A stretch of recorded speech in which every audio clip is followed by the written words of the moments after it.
Gate కాడ తయారుండ్రి, మీరే పోయి నిలబడకుండ్రి. జర బందోబస్తున్నోళ్ళను గేట్ కాడ పెట్టుండ్రి. గేట్లు తెరిచినాక డ్యామ్ గేట్లు ఎత్తినట్టే ఉంటది.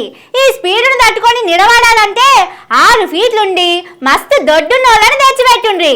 జరని పైసలు ఎక్కువైనా మంచిదే, మర్చిపోతే మంచిగుండదు చెప్తున్నా. కొన్ని దినాల కింద ఈ మాటలు ఎవరు చెప్పిండ్రో ఎరికే కదా.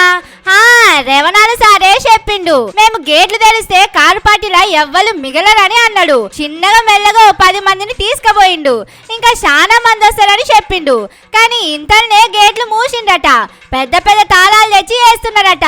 అందరూ వస్తారని చెప్పిన సారు 10 మంది రాగానే గేట్లు ఎందుకు మూసిండనేది ఎవ్వరకు సమజైతలేదు. గేట్లకు తాళాలేసుడే కాదు, సారే అందరి ఇండ్లకు పోయి బతలాడించుకునే కాడికి వచ్చింది. ఓట్లేసి చేపలు పట్టి సంచులేసినాక మళ్ళా అన్ని పోయి చెరువులో దుంకినట్టే అవుతున్నదట పాపం. ఆ వీటిని మళ్ళా దొరకబట్టడానికి వలేసినట్టే రేవణాలు సారు కూడా ఇల్లు తిరుగుతున్నాడు. పాపం సారును చూస్తే మస్తు బాధ అనిపిస్తున్నది.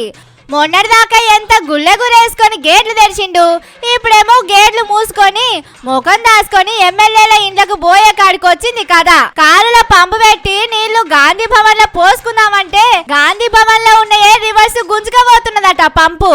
ఇప్పుడు గేట్లు తీస్తే బయటికి వెళ్ళి వచ్చుడు కాదు, లోపటున్నోళ్ళు పుసుకుపోయేటట్టున్నారట.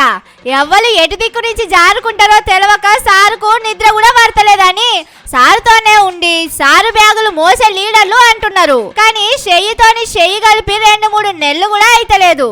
అప్పుడే మళ్ళా పీచే 3 అంటున్నారంటే ఏదో పెద్ద కథే ఉన్నదని అందరూ మాట్లాడుకుంటున్నారు.